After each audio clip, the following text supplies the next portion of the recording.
Kaixo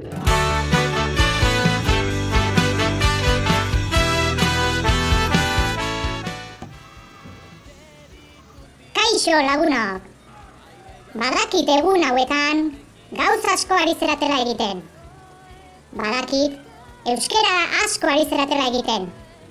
Eta horregatik nik zuekin egon nahi nuen, baina ezin nahi zuengana joan.